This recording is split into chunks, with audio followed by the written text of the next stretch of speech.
ladies and gentlemen, to episode number 2 of Let's Go Racing with David Starr. Tyler Jones here with you. So glad to have you with us, joined by NASCAR veteran David Starr alongside Dominic Aragon of the RacingExperts.com.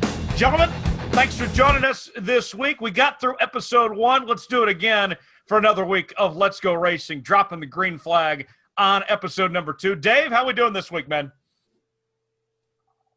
Busy week. Been in Austin, Texas over the last 3 or 4 days, and it's been a crazy week, but you know, that's usually our world we live in. But it's been a great week, and glad to be back on our second episode of Let's Go Racing with David Starr. It's kind of weird to say that, but pretty cool. I thought it was kind of cool. We got through our first one, and you know, a little bit of you know, we're kind of learning as we go, so I'm kind of excited about it. Dominic, how you doing, man? Doing great, man. Yeah, like Dave said, we're already episode 2. These things are just going to start clicking off faster and faster. No doubt about it. And before we get too further along in today's show, I want to remind the folks out there to subscribe to Let's Go Racing with David Starr. We're available on Apple, Spotify, Google Podcasts, also on YouTube, the video version of the show. You can watch from start to finish. And you can follow us on social media, Facebook.com, David Starr Podcast, and also on Twitter at Starr Podcast is where you can find us there. And make sure to rate and review. Give us a 5-star review, or don't give us one at all. 5 stars or nothing is how we roll around here. So we will go ahead and get rolling with today's show. David, you were out at the COTA racetrack in Austin. Tell us about that experience. I believe this was your first time racing out there, as we know that it's going to be a part of the NASCAR Cup Series schedule in 2021, and they've done a great job of hosting some F1 races over the last several years. Man, what a great facility. I don't know, for those that have been there, Circus of the Americas, am I saying it right? They called it, we usually say COTA, Circus of America. I don't really know the exact name of the beautiful racetrack there, but man, they built a heck of a facility. It's beautiful. I've been by there several times. Chaz Glace, that owns Chazco, been a partner for 22, 23 years with me on the NASCAR side. They did a lot of construction, a lot of work in building that place. And it was, when it was finished, they invited me down, and I went down to Austin and drove around and checked it out, but never been on the racetrack. And man, unbelievable. What a racetrack. You know, it was awesome. My uncle Mike Starr, that owns the NASCAR driving school there at the Texas Motor Speedway, you know, he built a Camaro. Another good friend of mine, Larry,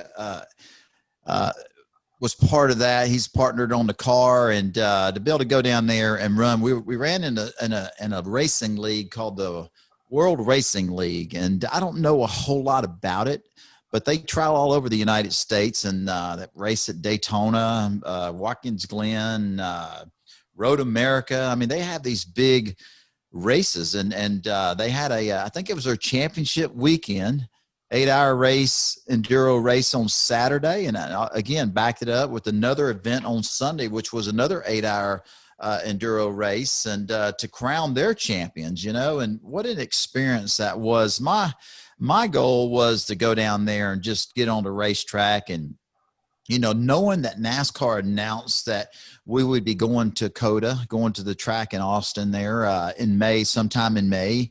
The NASCAR Camping World Truck Series is going to be there, along with our Xfinity Series and the Cup Series. You know, it's like, man, I've never been on the racetrack there. And, man, what a great opportunity it was when Mike said, hey, let's go down there and run this World Racing League race. And, man, it was awesome. You know, I was in the car for 2 hours on Saturday, and then we backed that up with about an hour and a half I drove on Sunday. And just, you know, picking up, you know, on a road course, you just want to hit your marks, your reference points, that kind of stuff, you know, and it was just wonderful. What I wanted out of it, I got. Our car, we actually had a great car. It was a 1982 Camaro. We took off the road and put a roll cage in it, and put a 4 9-inch rear end in it, put a race engine in it, V8 race motors, probably a 358. And we took a production car and turned it into a race car. It was but man, that thing would fly down those straightaways. And it actually, the car worked good. It was amazing how good it worked on the road course. But it's interesting, you know, because you're racing against factory race cars. You know, there's Porsches, there's Audis, there's BMWs, you know, there's Toyotas, there's Mustangs. I mean, all kinds of cool cars. And what little I know about this type of racing, road racing, you know, there's obviously IMSA and Trans Am. There was actually Austin Dillon was there. I got to visit Sunday morning, somebody bear hugging me, and I turn around, it's Mike Dillon, you know, and Austin was there in a Trans Am 2 car, and the Reddick kid was there. They were teamed up, and Kaz Gala was there, and they were doing the same thing I was doing. And I got to looking around. I looked up one time. I just got out of the car and I looked up and freaking Corey LaJoie was standing there. You know what I mean? So I was not the only NASCAR driver there taking advantage of seat times to understand, you know, the racetrack, to learn the racetrack. You know, again, you know, you're looking at your reference points and, you know, just trying to figure out where the racetrack is. So when we go back down there in May, we're not cold turkey when we get on, you know, it's not just completely brand new to us. And then, you know, speaking, saw Corey LaJoie. And then later on that day, I ran into Josh Bilicki. So, I mean, there was like 6 or 7 NASCAR drivers there competing in the race, you know, at different points. You know, I guess when you have these enduro races, 8 hour, 12 hours, 24 hours, it takes 4 or 5 drivers, you know. So it was kind of a cool learning experience. And, I mean, dude, there was 90, I want to say, I think there were 95 cars, 90 cars on the racetrack at once. It was awesome, man. It was cool. I had a good time. It was a lot of fun, but man, you know, when you pass these factory race cars, whether it be a BMW or Mercedes-Benz or these Porsche Boxsters, I mean, they're built from the factory as a road racing race car. And man, I fly down on the straightaway, and man, I'm trying to stay ahead of them and keep them behind me. And man, I'm blocking my tail off, you know. I know they were getting mad, but those cars handle so good. And it's kind of interesting to take a street car and turn it into a road racing race car compared to a factory built race car. It's night and day difference. But man, what I wanted to get out of it, I got, and it was pretty awesome. Can't thank my uncle Mike Starr enough. You know, he just built a heck of a car. And my cousin, Mike's son, Tyler Starr, was one of the drivers. And we had a good friend of ours from Phoenix, Arizona, Billy Kahn, that owns the Interstate Batteries distributorship there. He's also has raced in the NASCAR Winston West Series and now K&N Series ARCA. He's also a great driver. He was also one of our drivers. And we had a great time. The finish results, you know, as a competitor, you know, once I was just telling him, I just want to get in the car, run some consistent laps and learn the racetrack, you know, and, shoot, man, everyone on lap 3, you know, I'm like, man, I'm trying to keep the guys behind us. And I went to racing hard and, you know, just learning the racetrack's one thing, but man, when people are out there racing, man, it just kicks in and you just don't want anybody to pass you. You want to keep everybody behind you. But man, what a great experience it was. It was cool. And the facility there they built there, oh my God, world class. You know, when I guess anytime you have the F1 series come, you know, build a racetrack for that, you know, I don't know much about the F1 racing, but man, the racetrack they built there in Austin, Texas is just unbelievable, over the top, world class. Certainly a world class facility there. And Dave, you said it best there too, with how valuable track time is, especially in this era where you don't have a lot of NASCAR testing. So for you, what would you say was the biggest lesson you learned having that 3.5 hours of track time? Man, it was just, just all the breaking points, you know, how far you can drive into the corner, your apexes, you know, how you enter a corner. It's all about momentum, keeping the car rolling through these road courses, you know, and just hitting the corner right and getting back on the gas as soon as you can. Sometimes on these road courses, if you don't apex the corner just right, I mean, you're losing time. It's just so technical. And that racetrack's high speed. It's technical. It's a tough place, you know. And as you ran, you know, I was just educating myself, watching my times and trying things in the S's and, you're just trying different things. And then you look at the time saying, was that better? Was that worse? So, just pick up points, where you apex the corner at, where you get back on the throttle, how deep I thought I could drive into the corner. You can overdrive corners real easy on these road courses, and, it kills your time. Just the reference points, picking up, no matter if you're in a 1982 Chevrolet Camaro that we built, or you're in a NASCAR Xfinity Series race car or a Cup car, the pickup, the reference points, your visual is always going to be the same. You know what I mean? And the way you drive the racetrack is the same. Now, the vehicles was completely different compared to what it will be like when I go back in my Xfinity car. But man, reference points, turn-in points, where you get back on the throttle at. And, I learned a lot of stuff. When you turn to this one corner, I was like, man, I can shift before I turn in. It keeps my momentum going forward, and my momentum's better. You know what I mean? Well, I didn't figure that out until like an hour into my run, and you're looking at your lap times, and they're getting better. So, and then talking to my cousin, Tyler Starr, and then talking to Billy, you compare notes, and they had an in-car camera, which I think you guys probably have a little bit of it, and you'll be able to get to see some of it. But it was just, like going to, like we used to do in NASCAR, we went and tested, man. You're just learning the racetrack. Anytime you're making a lap on any racetrack or making laps anywhere in any type of race car, you're getting better. You're educating yourself, and you're learning, and man, I was like a sponge Saturday and Sunday. I was learning all I could take in. I still have a whole lot more to learn, but I feel like if the race was next week, that I could jump in the race car and get after it right away and be ready. So that was exciting. That was really cool. So Dave, I know that you weren't racing in a NASCAR vehicle, but knowing what this track has put together with what you raced in and seeing what F1's done the last several years, how do you think NASCAR is going to fare on this track? Do you think this track can work for stock car racing? What say you as far as adapting to it goes for putting stock cars on that COTA racetrack? Man, that's a great question. And just talking to a lot of the people that make a living road racing and that travel around to the different racetracks. And, even this weekend, talking to all the different drivers and some of the crew members and team owners, and they said, man, they look forward to coming to Austin and coming to COTA and racing there, and I think it's NASCAR coming to Austin, Texas. I can already feel the enthusiasm from some of the people that I met outside the racetrack, and they were saying, man, we can't wait for the NASCAR race to be here. There's a lot of enthusiasm in that city about NASCAR coming. But Dominic, to answer your question, Tyler, to answer your question is, I think the NASCAR Truck Series, I think the Xfinity Series, and I think the NASCAR Cup Series, I think we're going to see some exciting racing going on there, and I think that track is built where you're going to see great NASCAR road racing going on. I think it's going to be great. It's going to work out really good.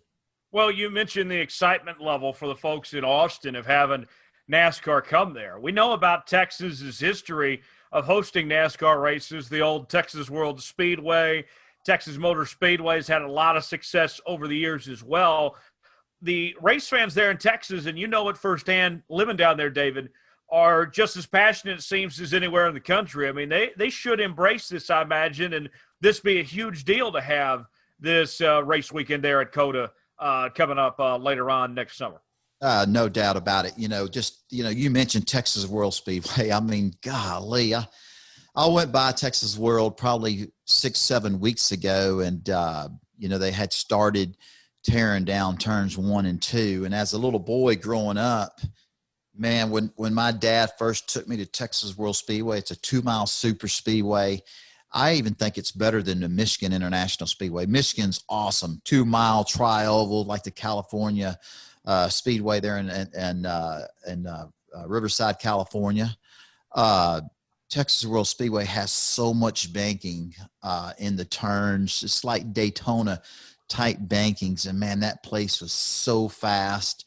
And I remember as a little boy watching A.J. Foyt, Richard Petty, David Pearson, Bobby Allison, Buddy Baker, man, all the greats just raced there. You know, it was just great as a little kid being there. It was my favorite racetrack of all times. And actually, when my Uncle Mike started our NASCAR racing school back in 1990, we started at Texas World Speedway, and man, what a cool time we had to be there as long as we were, and makes thousands and thousands, hundreds of thousands of laps there in a NASCAR race car during the schools, giving race car rides and being an instructor, man, just a great place. And then, you know, when they announced they were building the Texas Motor Speedway, and you know, if you look back in the records, I don't have all the facts, but man, the Texas Motor Speedway, what a speedway we have here in Fort Worth, Texas. And I think on a Sunday, I don't remember what year, maybe 2004, 5, 6,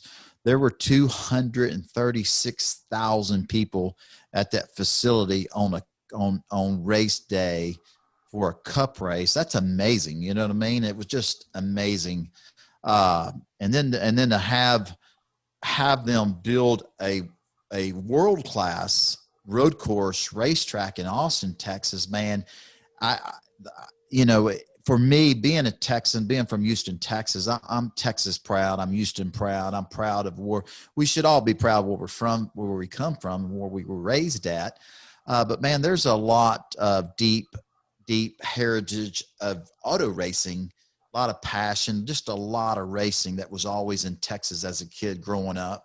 And it's cool to see that they built the Circus of America, COTA they call it, world-class road course here in Austin, Texas. I love it that racing's strong all over the United States, but it's very strong in Texas, and I'm proud of that.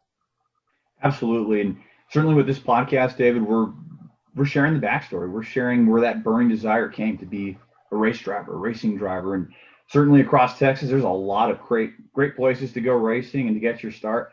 Share with us some of those awesome tracks that you got your start at, and maybe tell us how many tracks you think you've raced at over the state of Texas.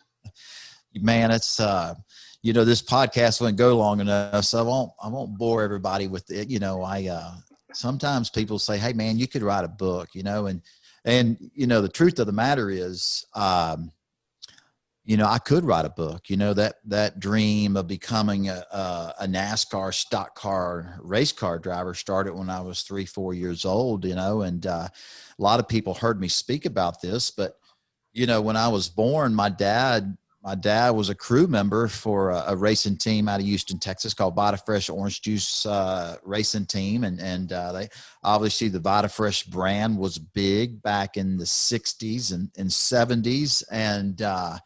And man, Gordon Van Loo that owned VitaFresh Orange Juice, he had Indy cars. He raced in the Indianapolis 500. He had people like Bobby Unser drove for him. And then on the stock car side, which that was the side my dad worked on, they had two drivers, Ronnie Chumley and a guy named Tony Bittenhausen Jr. And the Bittenhausen name is strong in Indianapolis. You know, I didn't know Tony Bittenhausen Sr., but man, the Bittenhausen name, Gary Bittenhausen, Merle Bittenhausen, Tony Bittenhausen Jr., Tony Bittenhausen, the dad, I think he was killed at the Indianapolis Motor Speedway in 1961.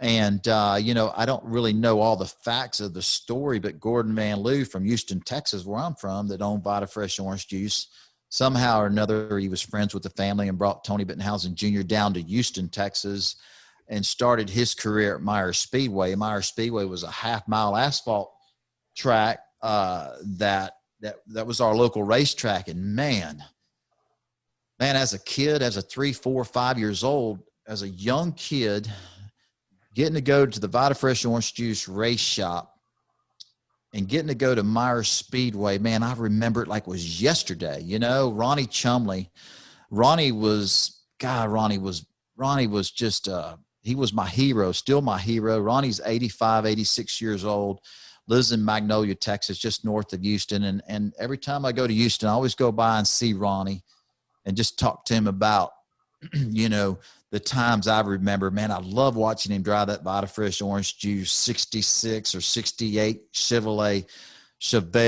You know, they had some really cool race cars, and man, just growing up around it and sitting in the stands on Saturday nights. You know, I couldn't wait I couldn't wait to go to the racetrack, and just all the different drivers. You know, Larry Stout, AJ Foyt had a car that raced against Ronnie Chumley. AJ Foyt, obviously the biggest name in auto racing, 4-time Indianapolis 500 winner, Daytona 1972 Daytona 500 winner. You know, AJ Foyt as a kid growing up was my hero. You know what I mean? I idolized him. And he had a car that competed when I was a little boy. Had a driver named Larry Schaud that drove it, and Larry was like a Dale Earnhardt. He had that much talent. He was yeah. I didn't know this, but I was 4, 5, 6 years old sitting in the stands. You know, Larry was only 17, 18, 19-year-old kid driving for AJ Foyt, and man, he was hard to beat. They had another guy named Freddie Fryer. And golly, a lot of people know who Freddie Fryer is. He's like a Dick Trickle. Freddie Fryer was unbelievable, and be exposed to those greats, these short track greats at an early age, man, and sitting up in the stands watching that. I fell in love with it, man. I wish in school, you know, I barely made it out of high school, but man, from an early age, I read all about Richard Petty and about NASCAR racing, about the Daytona National Speedway. I was exposed to it so young, and I fell in love with stock car racing at a young age, man. That's just, you know, I still, like I said, y'all hear me say this a lot, but I still pinch myself because, man, I'm so blessed, so thankful. I thank my dad just for being a part of it. Cause man, I definitely followed him in his footsteps, and man, it's been awesome, you know, and the relationships, you know, now I'm great friends with AJ Foyt, got to drive his NASCAR Xfinity car. And, you know, he was my idol. I mean, he was God, you know what I'm saying? And just idolize him, and going to his shop, you know, when I was a teenager, I'd be on these dates, and I say, hey, I'm going to take you to dinner. And then when we get done dinner, you know, you're 16, 15 years old, 17. And then we're driving AJ Foyt's race shop to go look at a building. you know what I'm saying? I mean, just, man, you know, I love it, you know, and just the racing. Richard Petty and Bobby Allison, Neil Bonnet, they came to Myers Speedway. Bill White was a super modified driver. There's just so many, you know. Bill White just passed away 2 or 3 months ago, and got another guy named Von Brun. And just, you know, growing up watching these guys, that really impacted my life, and had a lot of, you know, that inspired me. You know, these were true hardcore racers. These guys, you know, these guys built their race cars. They built their engines. They built the cars. You know what I mean? They knew every aspect of it. They knew how to work on the toe and the camber and caster. And man, these guys put on a heck of a show. I remember being 4, 5, 6 years old. I remember everything about the racing. And, you know, it impacted me so much that, you know, I did everything I could to become what they were. And man, I'm just so thankful and blessed that I actually made it and got to race cars. They had such an impact on my life. And a lot of those drivers, you know, are in their late 70s and middle 80s, and some are in their 90s. About 4 or 5 years ago, some of them were passing away, and I got to thinking about it. I said, man, these guys had such an impact on me as a kid, and drove me to want to be what they were, and by the grace of God was able to make it to, as a professional in stock car racing, to NASCAR. I felt like, man, I needed to honor them and let them know that not only myself, but there were so many others from Houston, Texas as kids, that these drivers, they impacted our lives, you know? So I wanted to do something for him. So we got together, and I got together with Ronnie Chumley's son, Chris Chumley, and Larry Should's daughter that drove for AJ. Her name's Gina Shoud, who's a promoter down at the little asphalt track there in Houston. And we had a Meyer Speedway reunion, man. And it was unbelievable. We had like 700 people, 750 people show up, and all the drivers I grew up watching, and God, it was amazing. I never would have thought that it would turn out like it did. And I just wanted every one of them, if they raced there when in the late 60s, early 70s, that racetrack closed in 1979. That's how long it was. I wanted them to know that what they did and how they did, I wanted them to know that it impacted a lot of people's lives. And we had a reunion, the Meyer Speedway reunion, and man, it was awesome. We had grown men in their 70s, 80s, 90s, not only just hug me, hug Gina Shoud, hug Chris Chumley, and everybody that was part of this to put this together. And they had tears in their eyes. They were choked up and couldn't barely speak, but they, we just wanted them to know that what they did and how long they did it and how they did it, it changed people's lives, and it made our lives better because of those guys. And I called AJ Foyt, and I told AJ, AJ, this is what I'm doing. I'm putting on a reunion for Meyer Speedway. And he said, man, David, that's awesome.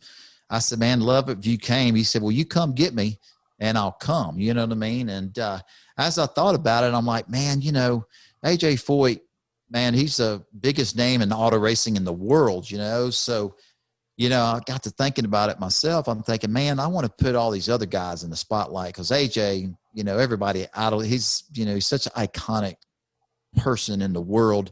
Maybe I didn't want him to come, but he had called me and he said, hey, man, I just had some knee surgery. I'm not walking real well, and be kind of tough for me to get around there. So he said, hey, if there's anything you need, David, if you need a race car, you need, some money or whatever you need, you let me know. I think it's cool what you're doing. And I thought that was pretty awesome because, that place meant a lot to AJ Foyt as well.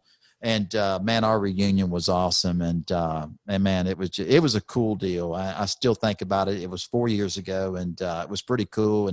And since that reunion, there's been about 7 of those drivers that passed on, and I was glad that they knew that what they did and how they did, and racing at Meyer Speedway impacted not only my life, but a lot of other people's as well.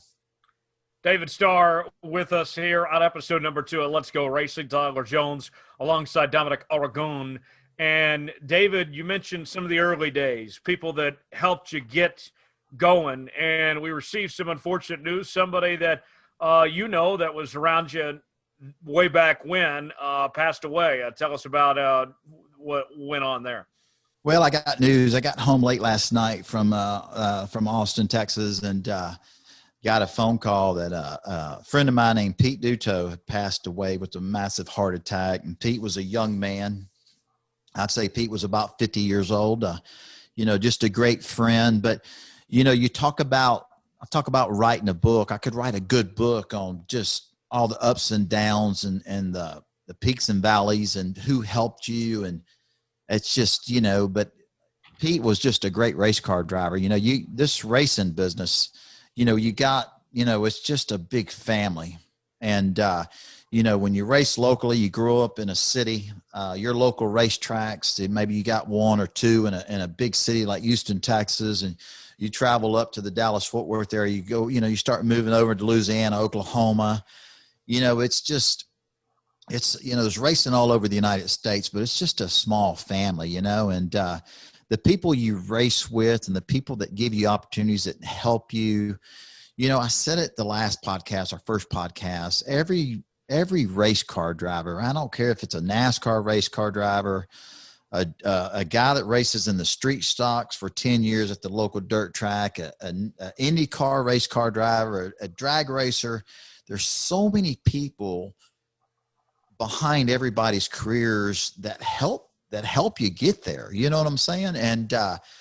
And so Pete was a great friend of mine. He was a competitor, and man, that guy won a lot of races and was just a great friend of mine. And his dad owned a junkyard about 10 miles from where I lived and from our automotive transmission shop. And I had known Pete and Chris Duto because I've been around racing since I was a little boy, you know, and Chris Duto raced, Pete's dad raced at Meyer Speedway, but Chris gave me my first car, my first car that we turned into my first bomber race car that I started racing. He gave it to me, you know, and you know, he just did a lot for me. And you know, as a young kid racing bomber cars, you know, I'd go to the junkyard and man, I could get any kind of springs I wanted, shocks, wheels, and tires. And I didn't know what I was doing, but man, I would go there and load up on tires that I thought would get me more traction there at the dirt track. And, you know, I got springs out of a pickup truck, and man, anything I ever needed, I could go to that junkyard and get. And, you know, when I would go up to the counter and show him everything, he'd say, just put it in your truck, put it in your car and come get me and show me what you got. And when I went to pay for it, he never let me pay for it. Chris never let me pay for it. And man, that guy was so passionate about auto racing here in Houston, Texas, and the kind of dirt cars that he built his son, Pete Duto, who was a great friend of mine that passed away late Sunday morning. Man, there was just some cool cars, and Pete won a lot of races, and he was a great race car driver. And it's just, you know, it's just,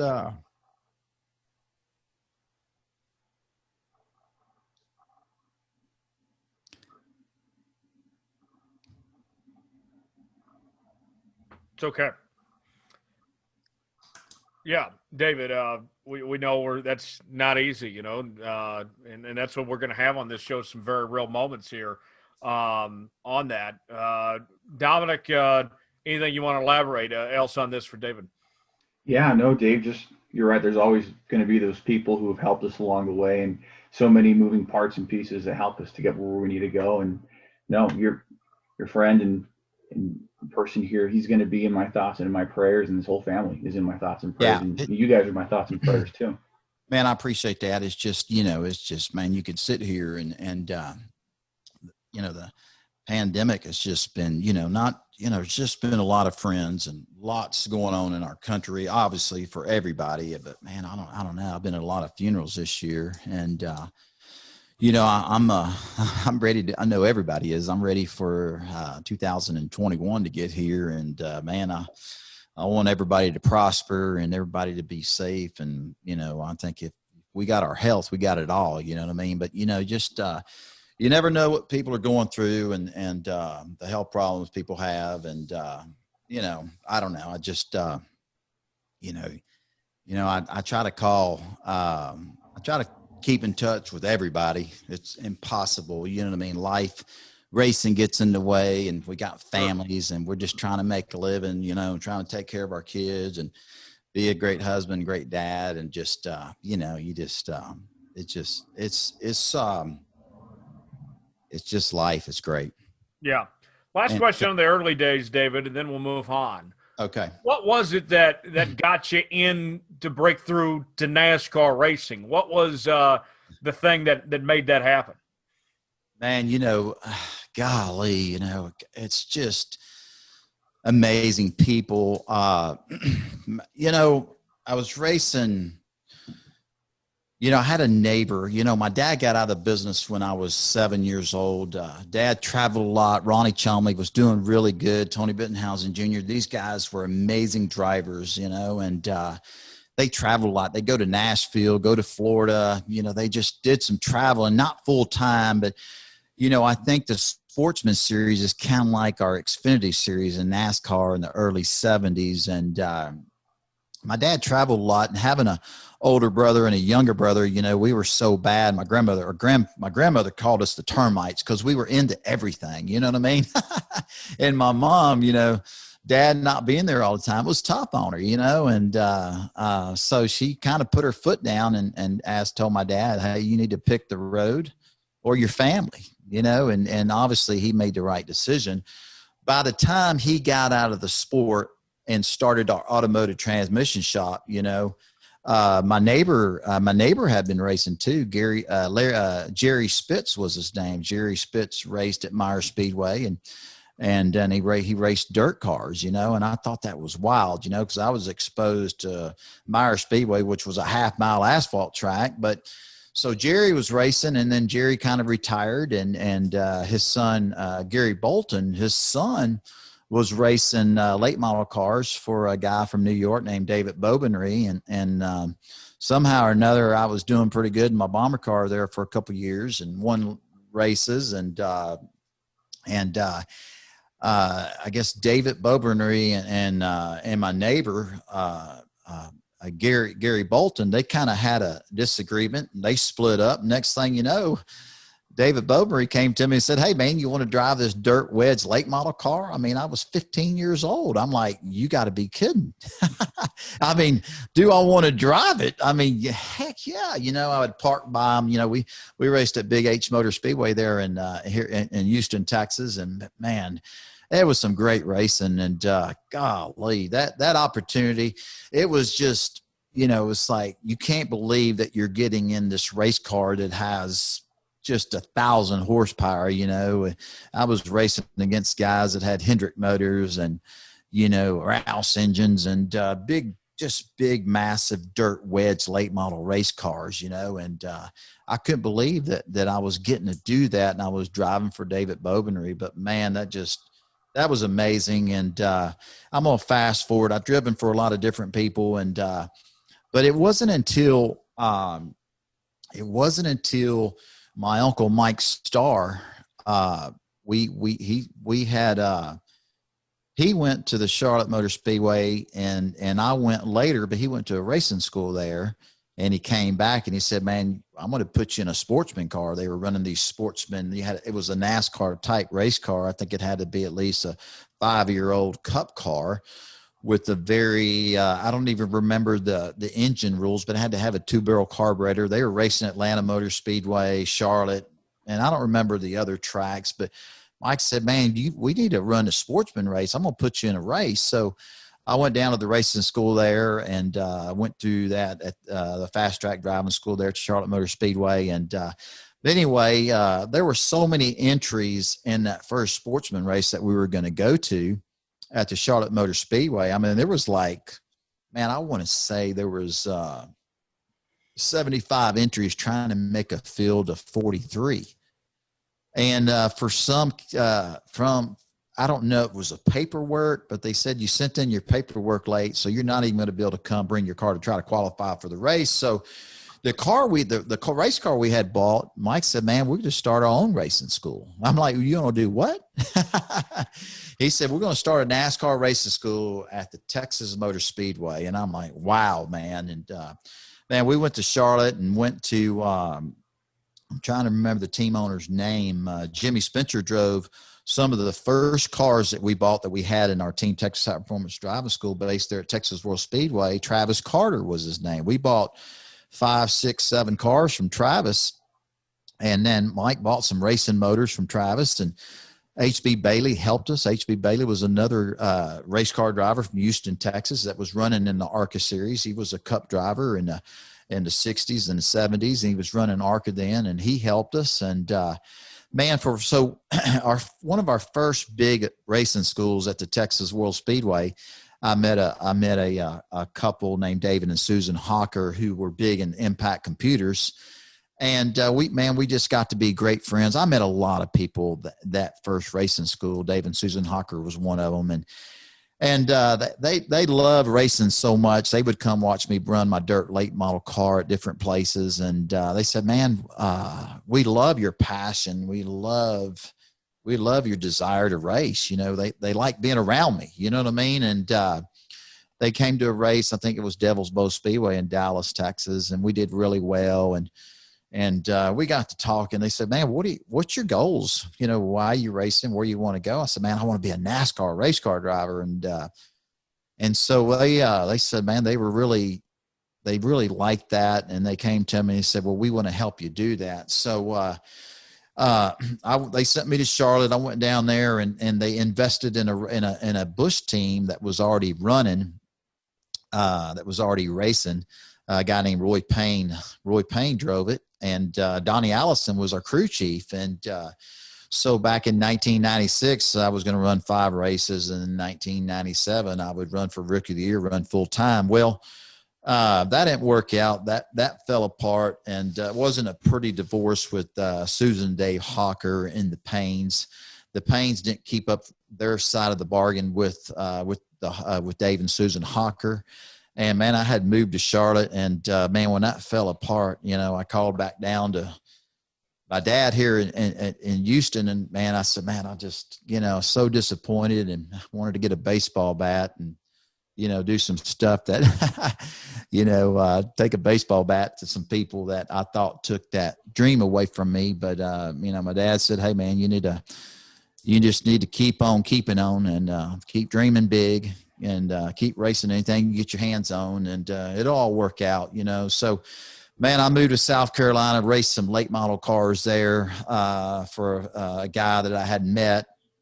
And I said, hey, man, you want to go NASCAR racing? And he didn't want to go NASCAR racing. So you go back to that first racing school that we had at Texas World Speedway. With that first school, I met a guy named Gary Fields and Al Mallory. Well, Al Mallory owned a company here in Fort Worth, Texas, or Joshua, Texas, called Mallory's Western Wear, and he was a big racer. He had Howe late model cars that they race on pavement. And man, when I was down in South Carolina racing late model cars, trying to figure out, how do I get back to NASCAR? How do I get another opportunity in the Busch Series or any NASCAR, just to race in NASCAR? It wasn't looking that great. Al Mallory called me one afternoon, and he said, hey, man, I got these great cars. We got great equipment. We got rear Morrison racing engines. And, man, I'm not doing any good. And there was a series called TI, Texas International Driving Association. It was a series, and there was probably 10 racetracks they raced at throughout Texas, maybe Mexico, Oklahoma. And Al said, man, why don't you come drive my race cars? I'm like, for real? So, man, I packed my bags and moved back from Myrtle Beach, South Carolina, and back to Houston, Texas. Started working on cars again, man, a mechanic, and started driving for Al. The first race we went to was at Texas World Speedway, and I won the race. And that was really cool. Al had good stuff, and won that race. And then we went to San Antonio, won a race. We just were doing really good. And I didn't realize it, but our engine builder was a professional drag racing team called Rear Morrison. And Buddy Morrison of the Rear Morrison racing engines would come to those races, sit in the stands and watch me. And I didn't really know Buddy. I didn't know. I just driving the heck out of these race cars that had a lot of power, and there were just good Hal chassis. I mean, we had good stuff, and was winning these races. And next thing you know, it was a Saturday afternoon, and man, I'm working on a car at our automotive shop, and phone rings, and it's Gary Fields, and he says, hey, Buddy Morrison wants to send an airplane down to Houston, pick you up. He'd like to visit with you. And I'm like, airplane, what do you mean airplane? And who's Buddy Morrison, And he said, hey, Rear and Morrison, the people that build our engines, And so anyway, I didn't know that much about them. And so they sent Rear and Morrison had their own private jets. They sent an airplane down to Houston, picked me up, flew me back up to Arlington, Texas, the suburb of the Dallas-Fort Worth area. And actually, Gary Fields picked me up, and he drove me over there to their race shop. And, man, I couldn't believe what I was seeing. There was 18-wheelers that had Pennzoil all over them. And I walked in the shop. There were engine dynos running, machine shop, race engines everywhere. I was like a kid in a candy store. Bruce Allen, met Bruce Allen. He was their NHRA pro stock driver. And Rear Morrison, I found out real quick when I got there, they're the winningest pro stock drag racing team in history. And man, what an opportunity. And Buddy Morrison, I met with Buddy Morrison, and he said, hey, David, I like the way you race. I like the way you carry yourself. I've been watching you. He said, I'm going to buy the racing team, the late model racing team from Al Mallory and Gary Fields, I'm going to take you racing. I'm going to buy it from them, and we're going to go racing. And if you can win some more races, I'm taking you NASCAR racing. And I'm like, you can't believe what this man's telling you. You know what I mean? And, man, he bought the team from Al, Mallory, and Gary Fields, and they were a part of it, but Buddy Morrison owned it. And, man, we won some more races. And next thing you know, there are NASCAR trucks. There's NASCAR trucks showing up at our race shop. And Buddy did what he said he was going to do. And that's how my career started. Buddy Morrison, professional drag racing NHRA team, took me, made my dream come true, man. It's unbelievable. That's awesome. And we'll dive more into Dave's story throughout the coming weeks, but that's kind of just the start of where things were at for David Starr in his racing career at NASCAR's highest levels. And we'll transition. Got a couple more things before we get out of here. Dominic, I'll hand things over to you for this week's news and notes. Yeah, just some headlines going around the sport of NASCAR. Next year's Daytona 500 is going to be run without fans. So for those that have already purchased tickets, the Speedway is planning on accommodating guests. The Speedway has sold out over the last several years for the Great American Race, but seating capacity has been over 101,000, not going to be the case next year. No word yet on how many fans will be allowed to attend the race, but the Daytona 500 is set for Sunday, February 14th. So, Dominic, you're saying that I thought I saw that there was a limited number of fans that were going to be limited number, yes. Okay. All right. So that's limited number. There's not an exact number, at least at the time of this podcast coming out, of how many can attend. But I mean, I'd be willing to guess we're going to probably see somewhere in the ballpark between maybe 10 to 20,000 fans allowed at the racetrack. Man, Dominic, I hope you're so wrong.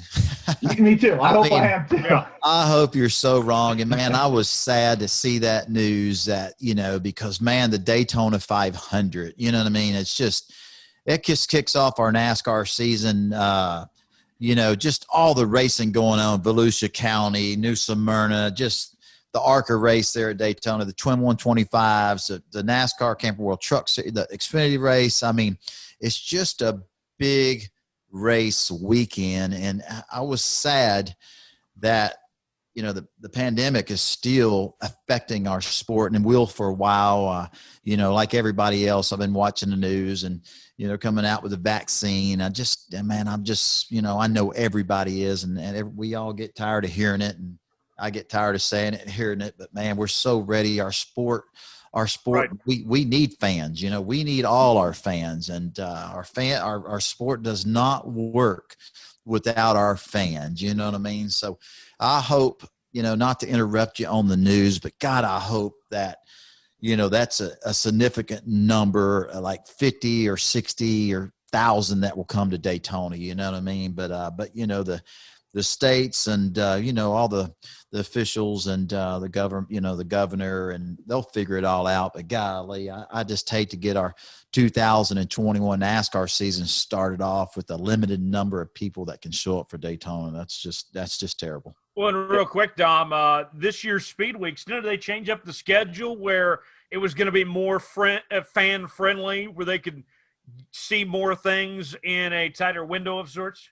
I think that was the plan, to try to condense it down to a lot less time. But, yeah, we'll just kind of have to wait and see how this is all going to happen. You're right, David, too, with less fans showing up to the Daytona 500. That's such a momentum killer. Whoever wins that race on Sunday, they're going to get out of their car and just see sparse fans in the grandstands. That's got to be a gutted feeling for sure. And some other news out of Florida, too, that we were kind of following over the weekend. Ty Majeski came away victorious in the Snowball Derby. So Majeski beat out Derek Thorne for the win at Five Flag Speedway, and some of the other NASCAR guys that were in that race too. Chase Elliott, the defending Cup Series champion, he finished third. Other NASCAR notables, Chandler Smith, who just announced he's going full-time truck racing, finished fourth. Kyle Busch was seventh. Grant Enfinger was eighth. Derek Kraus was 15th. And the victory was Majeski's first in the event. Man, Tyler and Dominic, you guys know that the Snowball Derby, I've never been a part of that, but man, that's the Daytona 500 of stock car short track racing in the country. You know what I mean? And I look forward when our NASCAR season's over to keep up what's going on with the Snowball Derby, with the social media and all the social media platforms we have. It's really great to keep up with that event. But man, those late model short track racers from across the United States, they're the best of the best. So, I mean, when you beat Chase Elliott, you know, and for most of the race fans, you know, I don't remember how many entries there were, but you're talking about, you know, I think there was probably somewhere in the 60s, high 60s entries that showed up to make the Snowball Derby race. And I think, you know, again, I don't know how many qualify for it, but that's a tough one. It's tough to make that race. It's so tough that our 2020 NASCAR Cup Series champion, Chase Elliott, didn't even qualify for the race. He had to run the last chance race. And I'm not sure if that last chance race, you know, if they take the top 3 or 4 or 5, I don't know what it is, but Chase had to race his way into the Snowball Derby. And I know the race fans that were there and the ones keeping it up on the social media like I were, man, it was some drama going on. It was some excitement. You know, can you imagine, you know, having a Snowball Derby and Chase Elliott's there and him not making the race? I mean, that was big. And for him to win the last chance race and to come back and finish third in the event, man, he put on a heck of a show for the fans. And, you know, anytime you talk about Kyle Busch and, you know, Bubba Pollard, I mean, there's just every guy that was competing in that Snowball Derby race, every one of them are champions or good. It's the best of the best from around the country. And not only was the Snowball Derby ran, they had the Snowflake ran on Saturday evening, and I don't remember who won the Snowflake, but that was a big deal. You know, it's a late model, super late model race car with kind of a crate motor in it. And Dominic, are you aware of who won that one? Johnson won the race. I'm slipping on the first name, but yes. Right. Yeah. And man, there was some drama there. Like I said, I was trying to keep up with it. I was more keeping up with what was going on for the Snowball, but the Snowflake, I mean, I don't remember the driver's name, but the driver that won the Snowflake Saturday night, he put on a heck of a show, and it was a great race. But I heard he got disqualified after the fact. After he won the race, he was disqualified, and the guy that finished second won the Snowflake. I mean, and again, I mean, that Snowball Derby, that, you know, the Snowflake race, they got a modified race, they got a truck race. I mean, that is just the powerhouse of all the strong hitters around the United States. When you win a race at the Snowball Derby, whether it's the modified truck race, the Snowflake, or the Snowball, you have won the Daytona 500 of short track racing. You know what I mean? Pretty awesome. Well, absolutely. And some other – oh, go ahead, Tyler. Go ahead. Too, real quick, just the names they were able to bring in. You mentioned Chase Elliott, Kyle Busch. I was impressed with that, of just the job they put together to have those names. What else we got? Yeah, some more news out of Florida, too. I mean, Rick Hendrick kind of put the cat out of the bag in Phoenix a few weeks back, but it's now official. Jimmie Johnson will be running the Rolex 24. Johnson will be running a number 48 for the 24-hour sports car race at Daytona International Speedway next month. He's going to be teamed up with Action Express Racing and Hendrick Motorsports. The 7-time NASCAR Cup Series champion will have teammates that include Simon Pagenaud and Mike Rockenfeller. So 2021 will be Johnson's 8th attempt at the race and his first since 2011. He's never won, but his best finish has been second place twice. Kind of interesting that, you know, since Jimmy's retired from NASCAR, I think he's going to be even busier with all these different other types of racing that he wants to do. You know, it's kind of cool. You know, it's cool that Jimmy's going to be able to experience, you know, racing in Indy cars and, you know, racing in the 24 hours race at Daytona. I'm sure that's the first of many more to come. You know what I mean? I'm just glad to see him try other forms of auto racing. And he's probably going to, you know, if he thought this sounds like to me from just hearing all the news about Jimmie and what's going on with his IndyCar career, he's going to be pretty busy. So good for him, man. That's going to be awesome to watch. Absolutely. And then just some of the other news and headlines that we were following around too. For the first time in nearly 3 years, AJ Allmendinger is going to be having a full-time NASCAR campaign. Kaulig Racing announced early in December that Allmendinger would be racing for the team on a full-time basis in the NASCAR Xfinity Series. So he's going to be one of your regular competitors week in and week out. He's competed for the team on a part-time basis over the last 2 seasons, earning 3 wins for the organization. Allmendinger, we should also note, is a past winner in the NASCAR Cup Series, earning one victory at Watkins Glen in 2014 and also a playoff berth that year. Man, Allmendinger, guy, just a great guy, man, one heck of a race car driver. And just talking about Jimmie Johnson and IndyCar racing, I remember watching AJ Allmendinger. It might have been the kart series. I mean, man, he was winning. He was I remember it like it was yesterday, man. That guy he was one heck of a IndyCar racer. He won a lot of races on the Indy side, and it was really cool when they brought him, when he jumped over to the NASCAR side, and man, it didn't take him long to figure out that he was one of the all-time best on these road courses, and he's just a strong competitor. He's a good guy, hardcore racer, and I'm glad to see. I'm sure he does a lot of commentating, but I'm sure he'd rather be inside that race car competing. And I'm glad to see him come back and get an opportunity, a full-time opportunity. He deserves it. He'll be a contender for the championship. I can assure you of that. That Kaulig Racing, that team, man, those guys are good. They affiliated with RCR, Richard Childress Racing, and man, you win Xfinity races. That's their two cars. You got to beat them guys first. But good for AJ. Glad to hear that news. Yeah, he's had quite the career when you look at how he's run in the Cup Series, transitioning from open wheel to the Cup Series. And I think back to 2009 with AJ, how Richard Petty Motorsports couldn't even commit a full season to him because they just didn't have the funding. And they sent him down to Daytona in a car that was not locked into the race. Qualifies, he races his way into the Daytona 500 and finishes third in that rain shortened race. And that just kind of snowballed from there. You never want to say a race makes or breaks somebody, but I think back to that pivotal moment for AJ Allmendinger back in 2009, racing your way into the Daytona 500, and look how his career has gone over the last 10 years. Man, that's one of the cool things about Daytona, just people don't realize, I've been NASCAR racing for 24 years and never had the opportunity to race in the Daytona 500. Man, I hope before it's all said and done in my career, and I hate to even say that, but I hope one day or one year I get an opportunity to attempt to race in the Daytona 500. And for people that watch it and keep up with the Twin 125 races there at Daytona, man, those races, that set the field in the Daytona 500. There's some great feel-good stories. I think one of them from this past year was, Timmy Hill racing his way in the Daytona 500. There's been several over the years, and man, these guys are so excited, they can't even do an interview, because they're just, they're so choked up, the emotions and what it means. It's just cool, and like you said, Dominic, it's a game changer for some people's racing careers, Absolutely. That race can do a lot for somebody's career. And Tyler, there's your news and notes for the week. There you have it. Dominic, appreciate you doing that. Last thing before we go and wrap up on today's show, we want to do some question and answers. It's our Ask David segment. We ask you on Facebook and Twitter to send us in your questions that you have for David each week, and we'll pick a couple.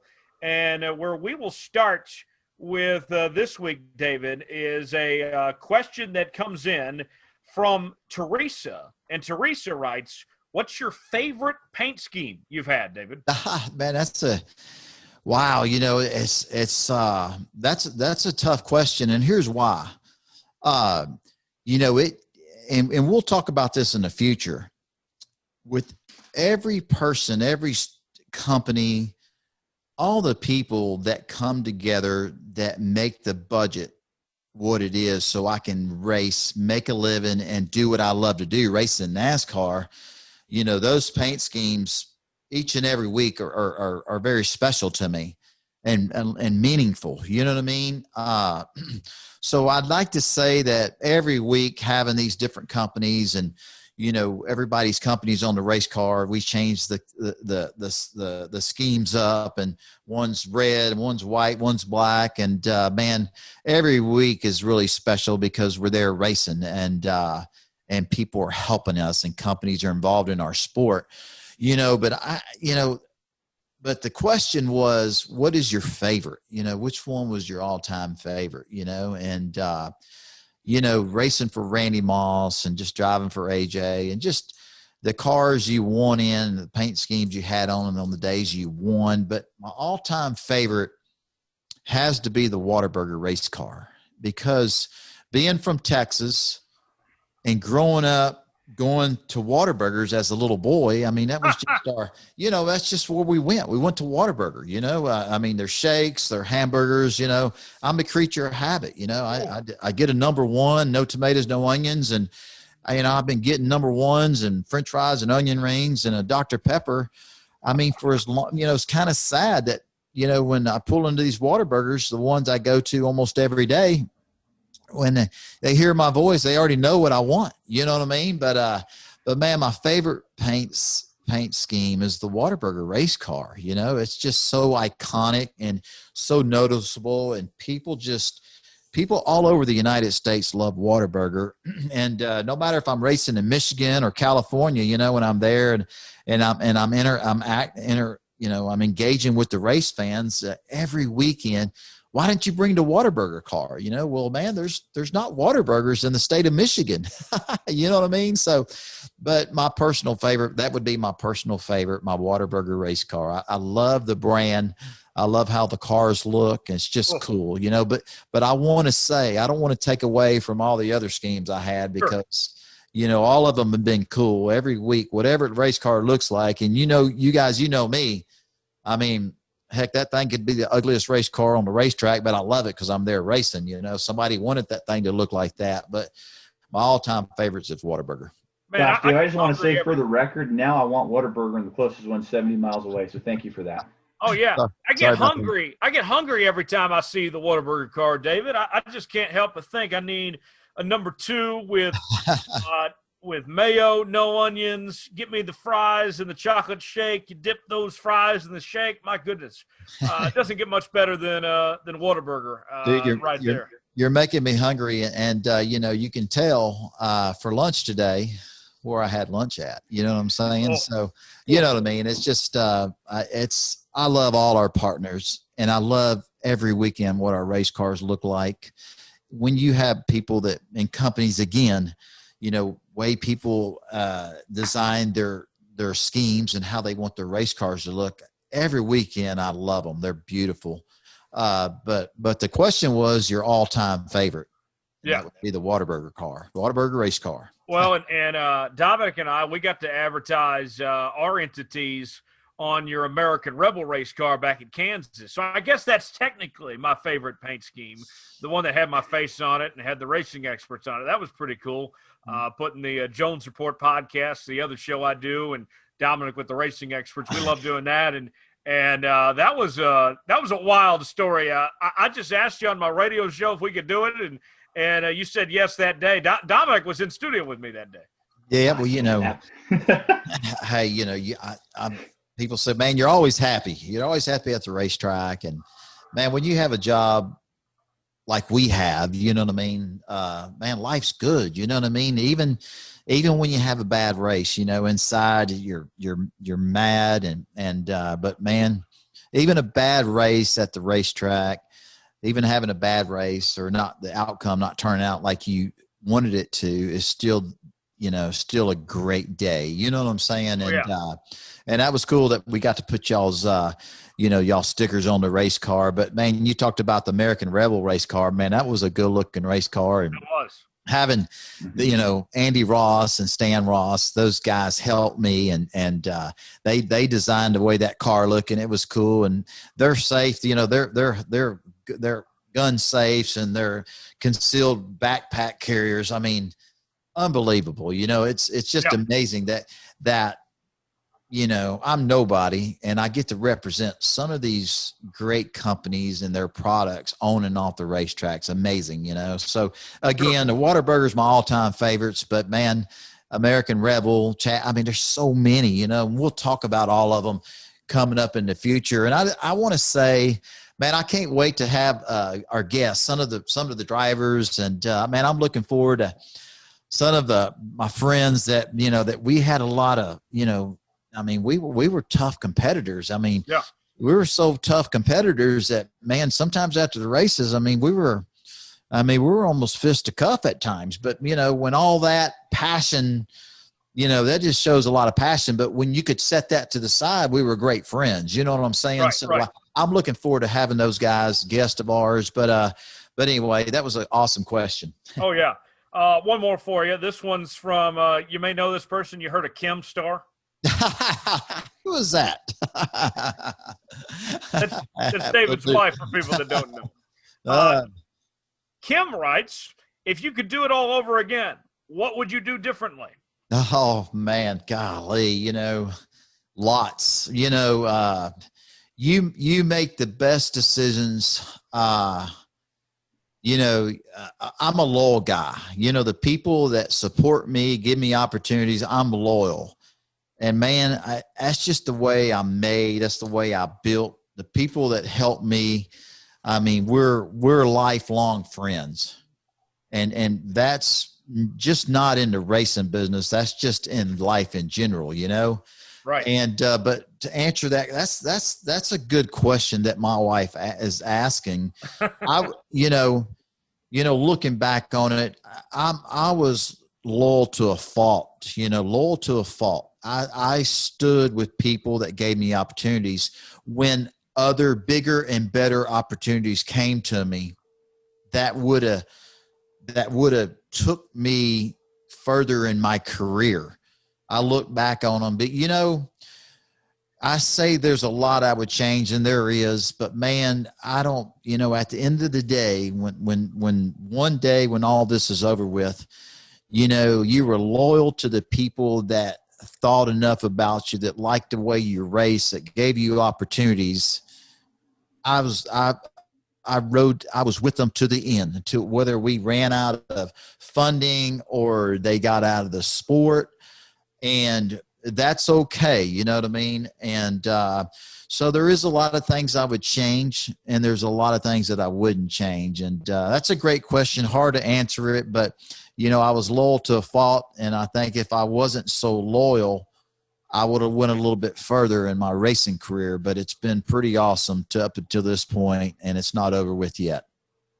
David, that's fantastic, and that's going to about do it here for episode number 2 of Let's Go Racing with David Starr. Make sure to subscribe to the show on Apple, Spotify, Google Play, and YouTube. New episodes out each and every Tuesday. I do radio in Lawrence, Kansas, Monday through Friday, 6 to 8 a.m. Also on air on Saturdays from 12 to 2. Dominic, what's going on this week on theracingexperts.com?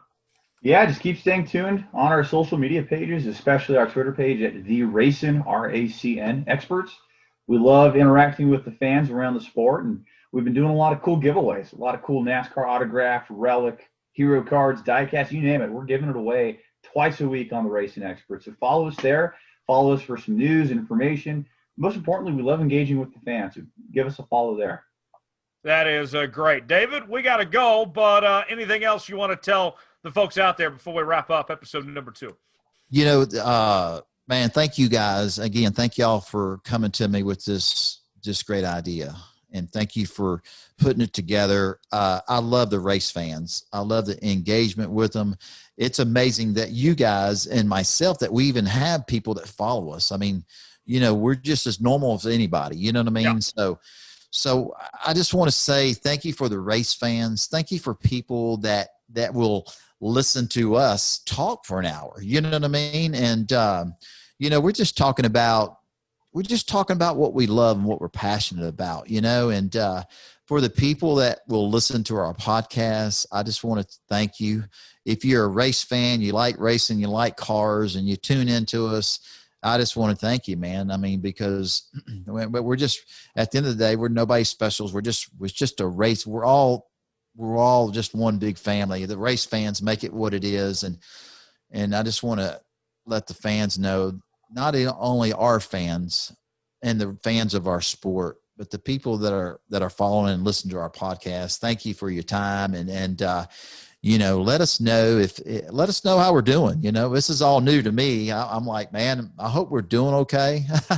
You know what I mean? I hope we're giving you some cool information. It's going to get bigger and better as we learn and go through this together.